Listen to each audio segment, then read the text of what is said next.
Fourth quarter 2020, and there are so many conversations about productivity, about achievement, about success. But there's another set of reasons why you haven't experienced the progress that you were really looking forward to this year. And in this video, we're going to talk about that. So let's go. Hey everybody, Pierre, Quinn here, and I teach leaders like you how to courageously begin the journey to personal and professional transformation. And in this video, we're talking about your lack of progress. Fourth quarter 2020, there are lists and books and workshops and seminars and work groups and webinars about productivity, about achievement, about maximizing the last months of this year and creating a leverage point for next year. And we get so excited. We've purchased our 2021 calendars. We got our journals. We're all set up and ready to go. But for some of us, as we end this year and roll into next year, things are going to be pretty much the same. And a big reason for that is related to your capacity. Now, every spring we do the spring cleaning thing. And for a lot of us, whether it's our closet or our garage or our basement, there's usually a box of stuff. Old t-shirts, bowling trophies, ribbons from the 8th grade science fair, all the things that we have held on to for so many years because they mark achievements or happy days or measures of success. We take everything out of the garage, we take everything out of the basement, we take everything out of the closet, and we're happy to throw away all of the things that don't belong to us. And when it's time to rearrange, when it's time to put things back in a space, we get so uncomfortable when we wrestle with whether or not we're going to give up that box. Now, I get it. In many cases, we've romanticized the past. And when we look at the box of stuff, we're able to tell stories and paint ourselves in the best possible light and relive some of the glory days, even if the glory days didn't actually happen and they only exist in our head. That's what happens when you romanticize the past. For some of us, it's simply because we're afraid of the future. We don't know what life is like without this stuff, so we hold on to it. And then there are those of us who are perfectly comfortable with complicating the present. And here's what I mean by that. The box or the bag or the crate or whatever it is doesn't really fit the garage or the closet or the basement anymore. But we're more than happy to continue to complicate things by justifying why we need it and why it fits, even though it's visibly out of place. We're okay with stepping around it or stepping over it or even tripping over it in the middle of the night because it's our stuff, it's our box, and we're okay with it. But the longer we have this box, the longer we have this crate, the longer we keep this duffel bag, it continues to limit our capacity to experience what's possible. A couple of weeks ago, I bought some hooks for hanging a picture frame on the wall. Now, it's been 3 weeks and the picture is not on the wall, but that's a totally different conversation. There were two types of hooks in this pack. One was standard and the other was heavy duty. The standard hook could carry up to 35 pounds and the heavy duty hook could carry up to 50 pounds. Now, wouldn't it be crazy for me to attempt to hang a picture on the wall that was greater than the capacity that the hook could carry? I could get upset at the picture, I could get upset at the hook, I could get upset at the wall. But if I know the capacity, it's foolish of me to try to put more things on top of it than it could really carry. But we do the same thing in our personal and professional lives.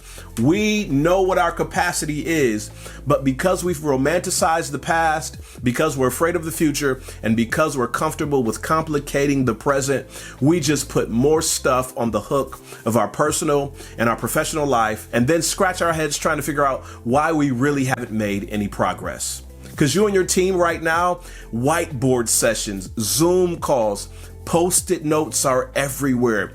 All of the charts and graphs and reports are on the table, and you're looking forward to next year as you plan on how to maximize the months that you have left. But have you taken a look at your capacity? Have you had any conversations about the things that you should probably stop doing? I just finished an amazing book called Necessary Endings by Dr. Henry Cloud, and I'll put the link in the description to this video so that you can check out the book for yourself. In the book, the author talked about this reality that if we don't better embrace the fact that in many areas of our life that we need closure, then we'll never be able to experience the progress that we're looking for. Now, this is more than the garage. This is more than the basement. This is more than the closet. This is your team, and this is the other areas of your personal life. Now, I know on this channel, I primarily talk about leadership, but you can apply these principles across the board. There are 3 areas in which you need to be willing to stop doing certain things so that you can experience the progress that you're looking for. The first is the area related to people and relationships. As you look at your team, there are some people that need to be repositioned. Their gifts, skills, talent, ability, experience don't really fit the role that they're in right now. And many of these individuals can be repositioned to greater success within the organization. But there are some people, your journey with them should probably end. Not should probably end. Your journey with them as an organization needs to end. Now, you give them a choice. Don't take all that undue pressure on yourself. Talk about what the role requires and talk about how they're currently performing, and then talk about the space between. Allow people to make the choice. Are they going to choose to make the changes necessary to be the person that's needed for this role, or are they going to choose to end their journey with the organization? In many cases, it works out better when you make it their choice and not yours. As people see this is what's required of me and I'm not willing to make the changes to fit into this space, a lot of people will see the handwriting on the walls and begin to transition themselves. Now, there are some that won't, and you will have to make that decision. But in a lot of cases, it's best for your organization, and you'll begin to see some growth once you have this necessary ending. This isn't just for professional environments, it's also for our personal lives. Some of us are struggling in relationships because we've romanticized the past and how the person has treated us, but we know they're not really going to grow up and be the person that we need to fit the space. Put the cards on the table and ask them, are they willing to make the sacrifice to grow into this space?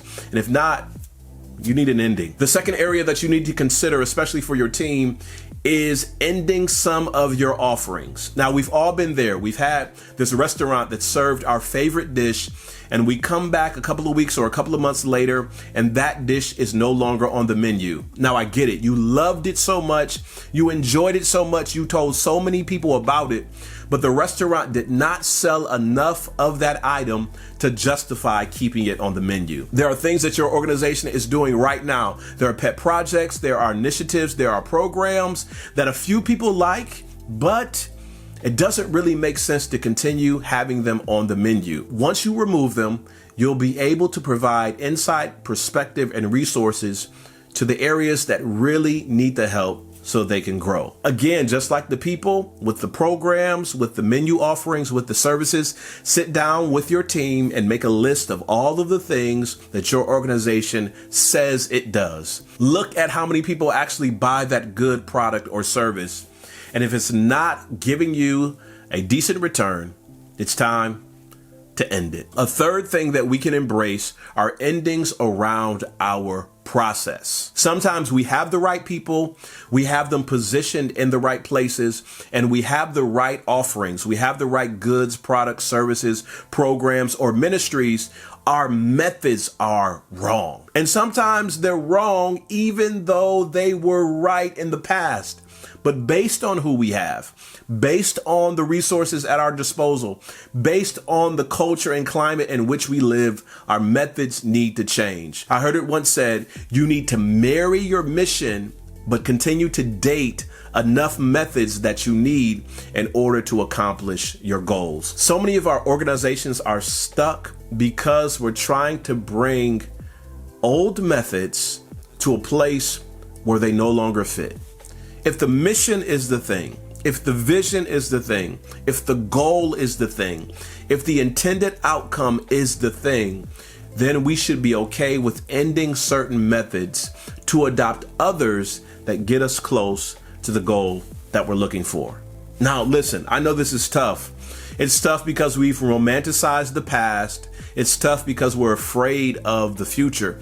It's tough because we're completely comfortable with complicating the present. But if we don't embrace necessary endings around people, necessary endings around programs, and necessary endings around certain processes, we can read all the books, we can do all the strategic planning, we can have all of the offsites, we can bring in all of the speakers, we can do all of the things that make us feel good. If we don't embrace necessary endings, then we'll never experience the progress that we need to have in order to make a bigger difference. Hey, if you enjoyed this video, be sure to hit that like and subscribe button so that you can be one of the first to know whenever I release new content. And if you know someone that can benefit from this message, be sure to share it with them, and I'll see you next time.